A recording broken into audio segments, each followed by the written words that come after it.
Virgo. I'm Ronique. Welcome to Scorpio Soul Time. I hope you all are doing well. Welcome to your May 2022 month ahead astrology and tarot reading. I hope you all are doing good.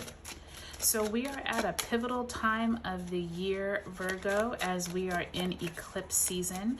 Make sure and take a look at the Taurus and Scorpio eclipse videos, as well as take a look at the playlist below that is titled Eclipses. So it will definitely help you understand the energies that we are moving into, especially in this Taurus and Scorpio eclipse cycle.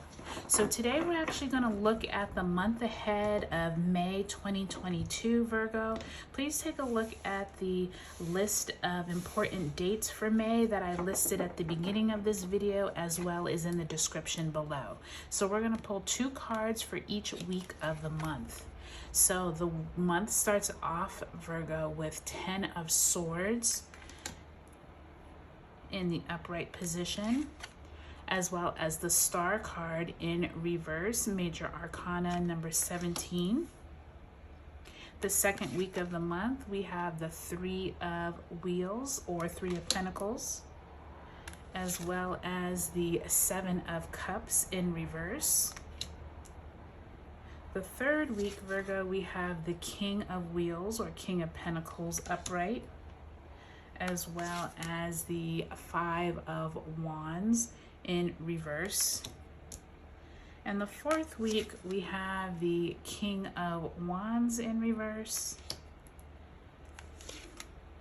and we have the 8 of Swords in reverse. So Virgo, let's take a look at this energy. Now, most of us, I've been seeing quite a few. You all are probably like the 5th sign I've done now, and many signs are getting this 10 of Swords. And I think this 10 of Swords is important to note because the 10 of Swords is usually the ending of a cycle. Some type of clarity has come to our awareness. Remember, we are starting off the month on the heels of that eclipse, that new moon solar eclipse that happened in Taurus on August, on April 30th.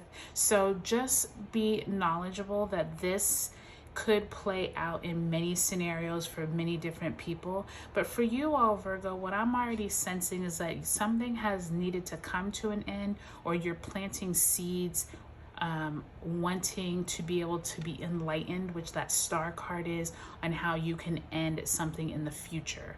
And once we get to May 16th, where we have that Scorpio full moon lunar eclipse, that's going to be a letting go of like emotional and control issues. So if you have been feeling like you've been controlled, or emotionally you are just spent, whether this is relationship wise, at your work, people around you, friendships that are like needing to go away, it looks like this May can bring some type of enlightenment for you all. Once we get to the second week of the month, Virgo, we are going to be entering Gemini, Mercury in Gemini going retrograde on the 10th of the month. So just be mindful of anything that is going on mid-May, because we will be having a slowdown of communication, of information. Just make sure you're double checking everything.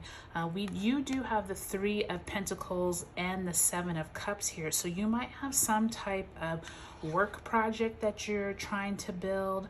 It does look like you've had a lot of different options maybe to choose from. I'm not sure if this is dealing with a loved one or some kind of emotional energy, but you've been kind of like weighing out all of the different scenarios going through your head. This could be something that is slowed down because of Mercury retrograde, so just be mindful of that.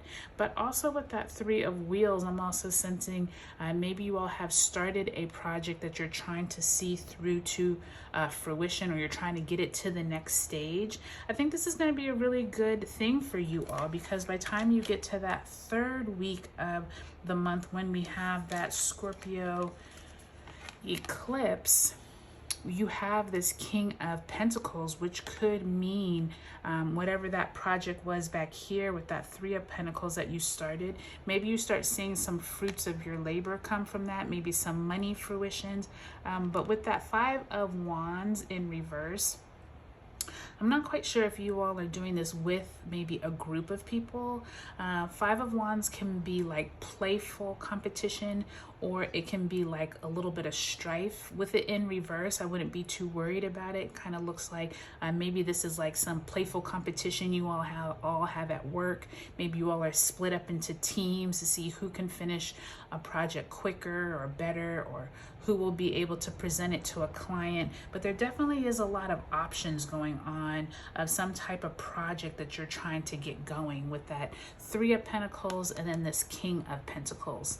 I will tell you, by the time we get to the third week of May, I already talked about the eclipse, but then the sun moves into Gemini on the 20th, and then we do have Sun conjunct Mercury retrograde on the 21st. So don't be surprised if you have some kind of enlightenment or some type of new information that comes out by that third week of May with that full moon Scorpio eclipse. By the time we get to the end of the month, you all have the King of Wands, and then you have the Knight, or actually the Eight, the Eight of Swords. So interesting with that Eight of Swords. I'm actually going to turn the Eight of Swords upright so you can see it. But you see how she literally is mourning some type of loss. You can see all the swords are like down around her, and she's almost like not knowing like what the next steps are. Like she's literally standing at the end of this cliff, like, okay, where do I go now? With this in reverse, I don't think that this is so much a problem like you don't know where to go. But with the Knight, with the King of Wands, it's interesting because like when I'm looking at them upside down, it almost looks like this said Knight and it says King. So the King of Wands and the Eight of Swords, I really think that this is a nice energy, because I feel like by the time you get to the end of the month where the new moon is in Gemini, Venus moves into Taurus, Mars moves into Aries, Mars is conjunct Jupiter, there's a lot of energy at the end of the month. And so this King of Wands is almost saying like, okay, whatever passion projects you were starting back here with the Pentacles and maybe with your colleagues, I really feel like you may have not had clarity when you started at the beginning of the month with that Ten of Swords, but remember that enlightenment I was talking about? I really feel like by the time you get to the end of the month, you have more information, you have more tools at your disposal, if you will. And it's almost like once you can kind of get out of May and move into June, I feel like this Eight of Swords is no longer going to be a problem. I don't think you're going to be like looking like, okay, where do I go from here? Because I feel like clarity is going to come on in, especially with that King of Wands. It may be slower than you would like, Virgo, but that's just the nature of, you know, the Mercury retrograde season. So I mean, it really is a good 6 weeks worth of energy, right? We have the pre-shadow, then we have the actual retrograde, then the post shadow. So by the time we get to around June 16th or 18th, we will be fully out of Mercury retrograde, and maybe that's where some of this clarity will come in. Okay, Virgo, I hope you all have a great May 2022 ahead, and make sure you take a look at your sun, moon, and rising videos. Okay, I'll talk to you all later.